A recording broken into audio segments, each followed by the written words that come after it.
jemaatmu.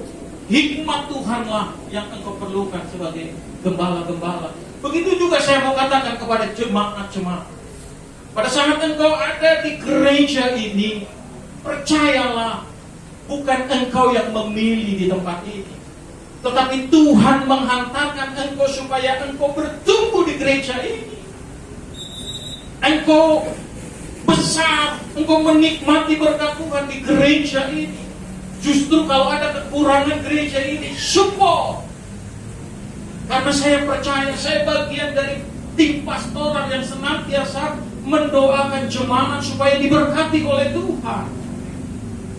Bukan hanya para hamba-hamba Tuhan gembala, bukan hanya memberikan firman, tetapi juga setia mendampingi jemaat.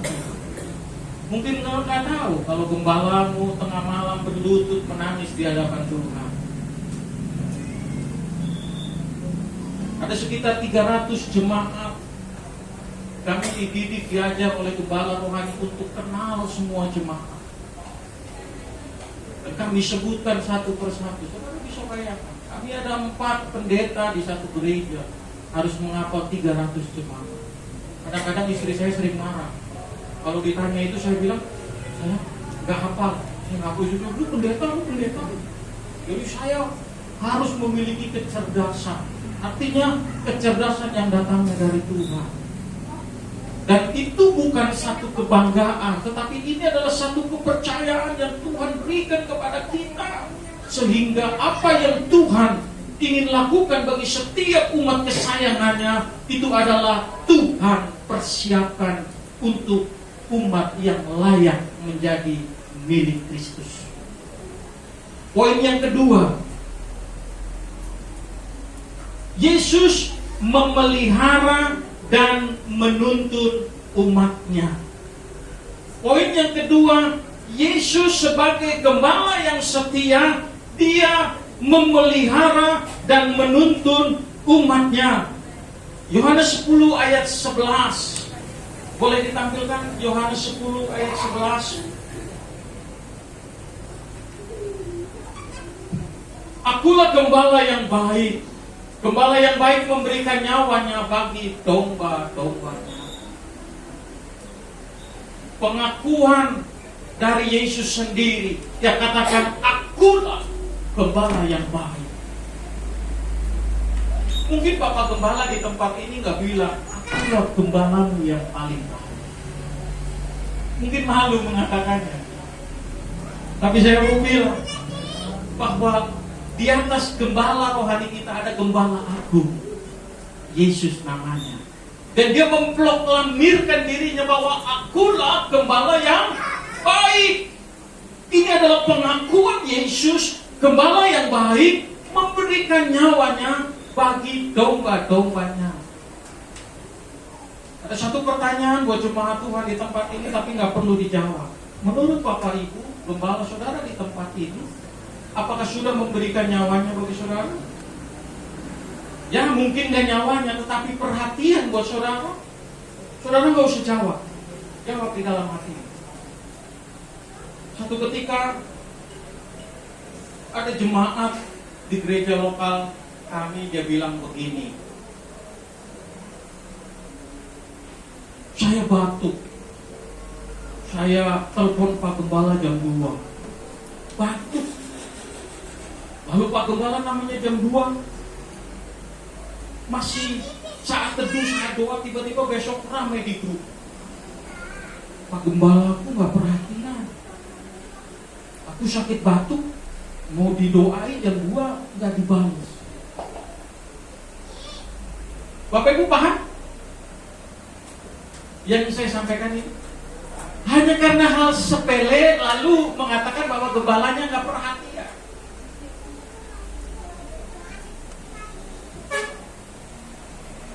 Kalau misalnya ada yang bahkan dalam beberapa minggu kemarin, satu hari ada 5 jemaat yang sakit.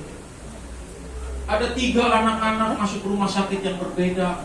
Ada 2 dewasa yang satu masuk operasi, Yang satunya lagi dalam fisioterapi. Dan saudara tahu, saya kebagian yang 70 dan 73 untuk saya berdoa. Menurut saudara, saya doanya bagaimana? Kanker stadium 4, harus operasi. Lalu yang fisioterapi, kakinya udah dibungkus plastik dua-duanya. Saya bilang, Tuhan, apa pengalaman masa muda lalu? Jadi pengalaman masa muda dulu saya, waktu masih menggebu-gebu, saya berdoa untuk jemaat Tuhan di rumah sakit. Dan betul, saya minta kesembuhan, saya minta supaya Tuhan jamah memberikan kesembuhan supaya bisa pulang ke rumah. Betul dijawab oleh Tuhan. Tetapi yang jadi permasalahan, dia nggak pulang ke rumah dia, tapi ke rumah Bapa di sorga. Saudara bisa dibayangkan, berdoa minta kesembuhan, tetapi Tuhan izinkan dia pulang ke rumah Bapa di sorga. Dan itu tiga orang saya doakan dalam waktu yang berbeda, sama semuanya, saudara. Karena yang saya doakan memang dokter bilang, mohon maaf katanya, waktunya tinggal sekian bulan. Tetapi karena masih pelayanan, semangat berdoa, betul dijawab oleh Tuhan. Dan tiga-tiganya pulang ke rumah Bapa di sorga. Waktu dalam beberapa minggu yang lalu, waktu saya diperhadapkan seperti itu, saya bilang, Tuhan, apa kejadian berpuluh tahun yang lalu akan terjadi lagi? Secara logika manusia saya bilang, janganlah Tuhan, saya jangan berdoa, tetapi sepertinya Tuhan paksa. Berdoa.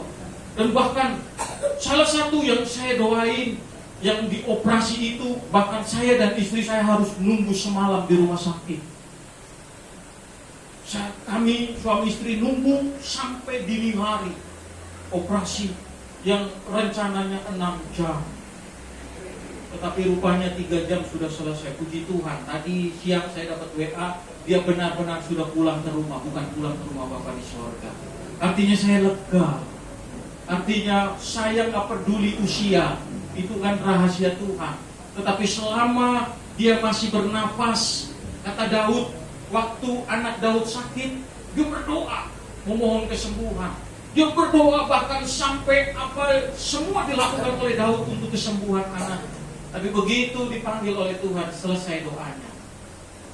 Maka kita sebagai anak-anak Tuhan jangan takut, karena kita memiliki gembala yang luar biasa. Kita tetap percaya kepada Dia. Poin yang ketiga dan yang terakhir tentunya, berkaitan dengan Yesus, gembalaku yang setia. Poin yang ketiga, Yesus menopang dan memberkati umatnya untuk selama-lamanya. Apa yang tadi ayat kita baca di dalam Mazmur 28 ayat 9 bagian B dikatakan bahwa dukunglah mereka untuk selama-lamanya. Artinya Daud tahu bahwa Tuhan memberkati bukan hanya hari ini. Daud paham sekali bahwa berkat Tuhan itu berkelimpahan dan berkelanjutan. Bahkan sampai generasi selanjutnya, sampai generasi anak cucu akan menerima berkat. Dan ini yang dilakukan oleh Daud. Saya teringat satu ketika waktu Tuhan mau menghukum Salomo. Mungkin Bapak Ibu pernah baca kisah ini. Tuhan mau menghukum Salomo karena Salomo tidak berkenan di hadapan Tuhan. Masa-masa sebelum Salomo jatuh ke dalam dosa, dan Tuhan mau hukum. Tetapi perkataan yang sangat indah yang Tuhan katakan begini, kurang lebihnya bahasa sehari-harinya begini. Hei Salomo, gua gak jadi hukum lu, karena ada bapak lu yang bernama Daud. Artinya apa? Artinya doa yang dinaikkan oleh Daud itu berkatnya turun bukan hanya kepada berhenti sampai di Daud, tetapi kepada anak cucunya. Oleh sebab itu, Bapak Ibu, khususnya Bapak-bapak, sangat penting engkau mendoakan anak-anakmu dan tumpang tangan itu, supaya pada suatu saat nanti anakmu berbuat salah di hadapan Tuhan, Tuhan akan ingat perbuatanmu. Tuhan bisa melakukan itu? Karena apa? Karena janji Tuhan adalah ya dan amin. Kalau Daud mempraktekkan itu, maka mari jemaat Tuhan di Maus praktekkan itu kepada anak cucu kita. Sangat penting tumpang tangan doa. Lakukan apa yang firman Tuhan sudah berikan. Natal memberi harapan bahwa hidup kita ada di dalam tangan Tuhan. Bukan hanya sekedar rutinitas kita kita merayakan Natal, bukan hanya sekedar Yesus lahir yang kita tahu di kandang domba, tetapi hari ini Yesus adalah gembalaku yang setia. Taruh itu di dalam hati kita. Dan kenapa? Gambarnya juga bagus banget, saudara.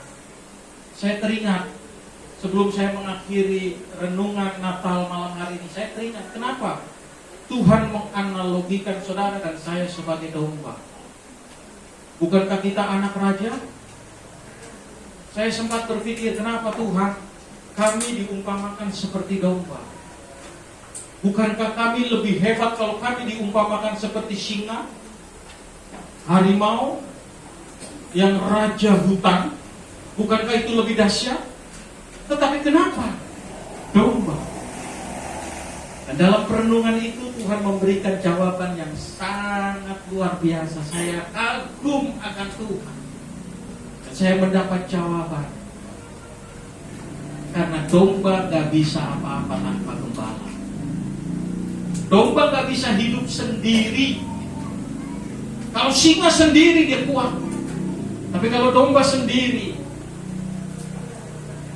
perumpamaan di dalam Alkitab dikatakan bahwa sekumpulan domba itu dia akan nurut dengan satu gembala.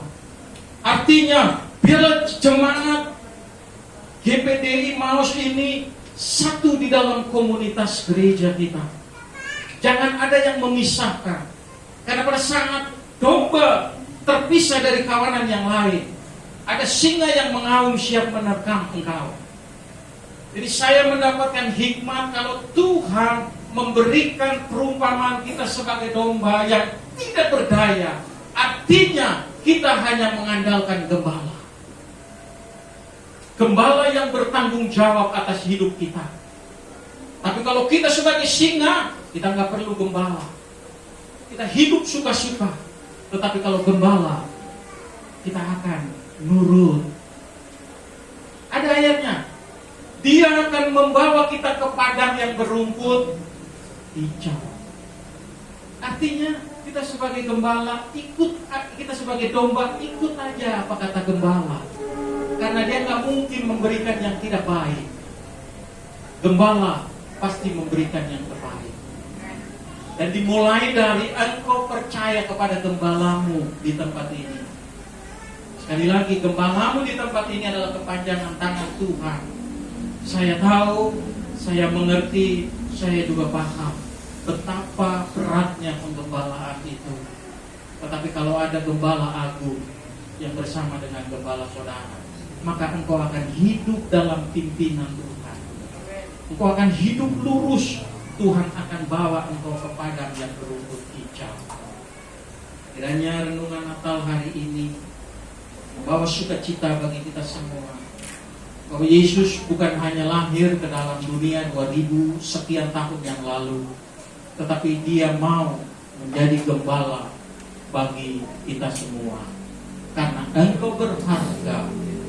Natal adalah Yesus datang untuk mencari orang yang berdosa.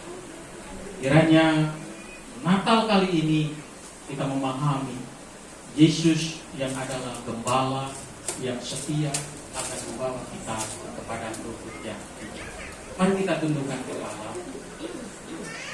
Imam musik WL Singer boleh maju ke depan.